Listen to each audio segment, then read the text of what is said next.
Matthew chapter 10 verse 28. And do not fear those who kill the body, but cannot kill the soul. Rather fear him who can destroy both soul and body in hell.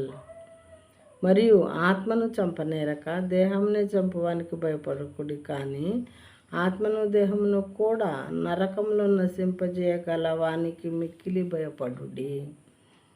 And it means, do not fear those who can kill the body, but cannot kill the soul.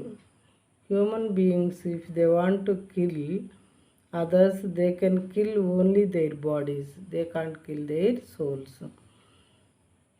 Rather, fear him who can destroy.